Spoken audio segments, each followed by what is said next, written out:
She thought it was the happiest day of her life. But before the wedding cake was even cut, Amelia opened a door she could never close. What she saw inside would end in bloodshed, a body dumped in the river, and a groom led away in handcuffs. This is how a marriage became a murder. Welcome to Vic's Crime Stories. This is the story of vows broken before they were even spoken. This is the story of a wedding that ended in murder. The story I'm about to tell you begins like so many love stories do, with two people who believed they had found something rare. Jordan and Amelia. To everyone who knew them, they were the golden couple. The kind of pair that made others believe in soulmates. He was charming, successful, the kind of man who remembered anniversaries without reminders. She was warm, intelligent, the sort of woman who lit up rooms without trying. Their engagement photos looked like something out of a magazine. The perfect love story, or so it seemed. But every love story has its shadows. And in theirs, the shadow had a name, Bella. Amelia's younger sister. Her maid of honor. Her closest confidant. The one person Amelia trusted above all others. Bella, with her easy laugh and knowing smile. Bella, who stood beside her sister at the altar, holding the bouquet, dabbing away happy tears. Bella, who would betray her in the most unforgivable way imaginable, before the wedding night was even over. Imagine it. The dress still pristine. The champagne barely finished. The guests still laughing under twinkling lights. And in the midst of all that joy, a knife to the heart. Because what Amelia discovered wasn't just an affair. It wasn't just a lie. It was a violation so deep, so personal, that it would unravel everything in its wake. This wasn't just cheating. This was a desecration of every vow, every promise, every sacred thing that wedding was supposed to represent. Now, you might be thinking, how does someone come back from that? The answer is simple. Some wounds don't heal. Some betrayals rewrite your entire story. And for Amelia, this one would lead down a path no bride should ever have to walk. A path that ended with a body in the river, a groom in handcuffs, and a wedding album that would forever gather dust on a shelf, its smiling faces now a cruel joke. This is the part where I tell you that love conquers all. But this isn't that kind of story. This is the kind that lingers. The kind that makes you lock your doors a little tighter. The kind that asks, how well do you really know the people you love? And what happens when the person you'd trust with your life becomes the one who destroys it? Because here's the truth about perfect love stories, they're just stories. And the most dangerous lies aren't the ones we tell each other. They're the ones we tell ourselves. Now, let me tell you how it all fell apart. Weddings are supposed to be sacred. A white dress symbolizing new beginnings. Rings exchanged as eternal promises. Vows spoken before God and witnesses, binding two souls together. We pour our dreams into these ceremonies, the flowers, the music, every detail polished to perfection. But sometimes, the more perfect the wedding, the more dangerous the illusion. Because beneath the lace and champagne, beneath the smiling toasts and first dances, secrets can fester like wounds no one wants to acknowledge. Jordan and Amelia's relationship looked like something out of a fairy tale to everyone who knew them. He was the kind of man who brought flowers for no reason, who remembered how she took her coffee, who opened car doors like a gentleman from another era. She was vibrant and kind, the sort of woman who made people feel seen. Their Instagram feed showed sunset beach walks and cozy winter weekends, always touching, always smiling. Friends called them couple goals. Family whispered about future grandchildren. No one suspected that their picture-perfect love story was already cracking at the seams. And then there was Bella. Amelia's baby sister by just 18 months. They shared secrets like other sisters shared clothes, whispered late at night under blankets, passed notes in school, inside jokes no one else understood. Bella was the wilder one, the free spirit who danced barefoot at parties while Amelia kept time. When Amelia got engaged, Bella was the first to cry happy tears. She helped pick the dress, planned the bachelorette party, stood proudly as maid of honor. Their bond seemed unbreakable, until it wasn't. The terrible truth about betrayal is that it never comes from strangers. It slithers in through the cracks of trust, wearing the face of someone you'd never suspect. That's what made this story so devastating. Not just the cheating. Not just the broken vows. But the cruel mathematics of it all, the way love minus trust equals nothing but ashes. The way a sister's embrace could hide a knife. The way a groom's kiss could taste like goodbye. Looking back now, with all we know, there were signs. Small things. The way Jordan's eyes would sometimes linger just a second too long when Bella entered a room. The inside jokes between them that Amelia didn't quite understand. The sudden errands that took Jordan away at odd hours. But love makes us blind, doesn't it? We see what we want to see. We believe what we need to believe. Until the moment comes when we can't look away anymore. That moment for Amelia came on what should have been the happiest night of her life.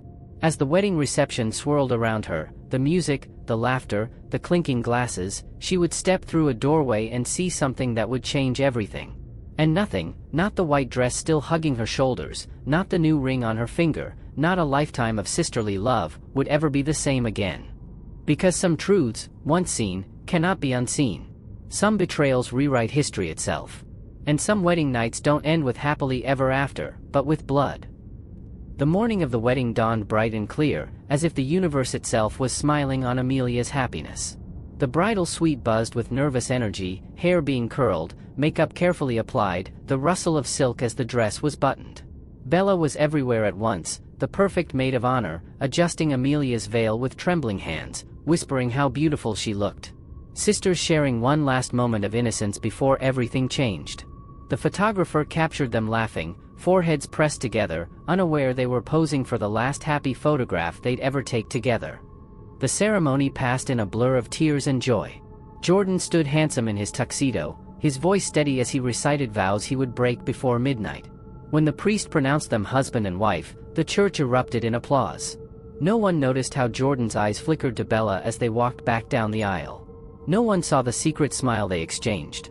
The reception was a whirlwind of dancing and toasts, of clinking glasses and well wishes. The perfect wedding, until it wasn't. As the evening wore on, Amelia began to notice small things. The way Jordan kept disappearing. How Bella always seemed to vanish at the same time. The strange tension in the air when they returned. A wife knows. Even when she doesn't want to know, some part of her always does. So when Jordan slipped away again after their first dance, Amelia followed. The hallway to the bridal suite seemed to stretch endlessly before her. The music from the reception grew muffled. Her wedding shoes made no sound on the plush carpet as she reached for the door handle. What she saw in that room would haunt her forever. The veil she'd worn at the altar, now tossed carelessly on the floor. Jordan's jacket hanging over a chair. And in the center of it all, the two people she loved most in the world, wrapped in each other's arms. Time stopped. The air left her lungs. Somewhere, champagne glasses were still clinking. Someone was laughing. The world kept turning as Amelia's heart shattered into 1,000 jagged pieces. She didn't scream. She didn't cry. She simply closed the door and walked away, her face a mask of terrifying calm. That silence would prove more dangerous than any outburst. Because while the reception carried on unaware, while guests danced and drank and celebrated love, Amelia was already plotting her next move. And Jordan? Jordan was making his fatal mistake, underestimating the quiet fury of a woman betrayed. The next hours passed in a blur of whispered conversations and furtive glances.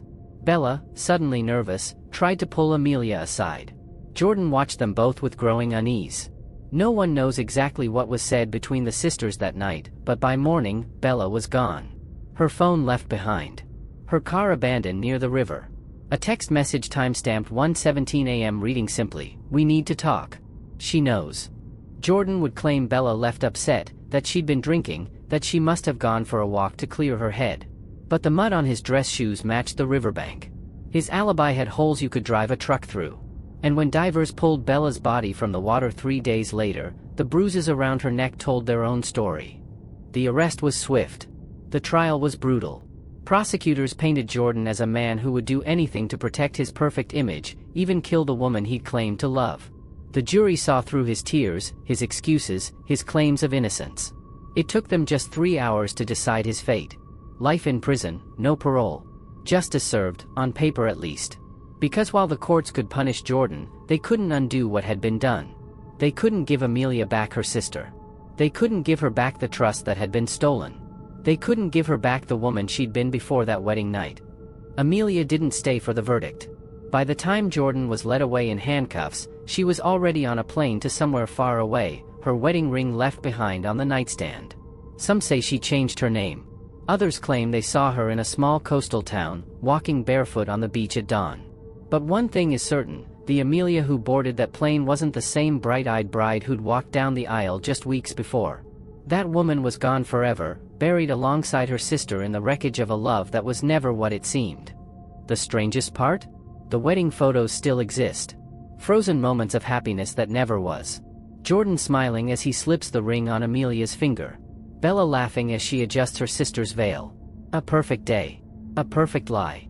And the terrible truth that some love stories don't end with happily ever after, but with a lifetime of wondering how you could have been so blind. There are wounds that no bandage can cover, no medicine can heal.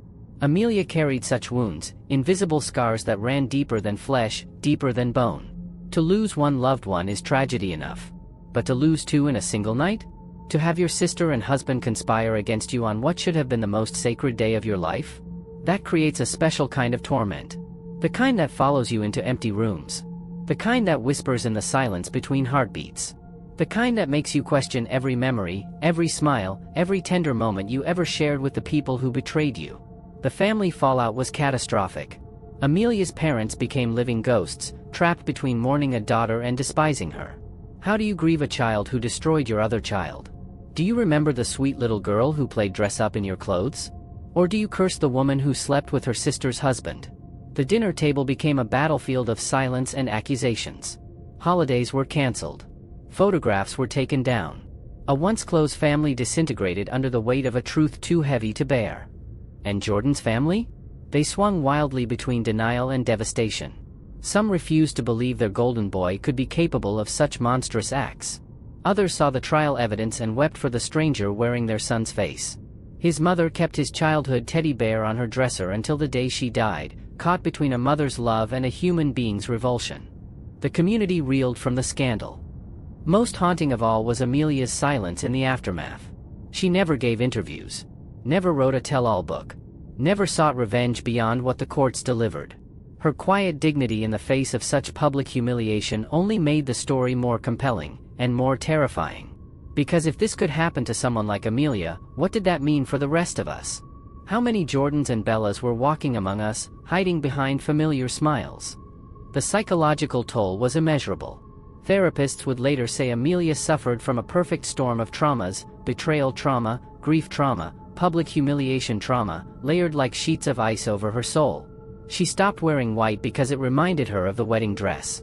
Couldn't bear the scent of gardenias, the flowers in her bouquet. Jumped at the sound of champagne corks popping. The woman who emerged from this tragedy was both unrecognizable and painfully familiar, like a house standing after a hurricane, its structure intact but everything inside rearranged by the storm. And perhaps most chilling of all, the way this case made everyone question their own relationships.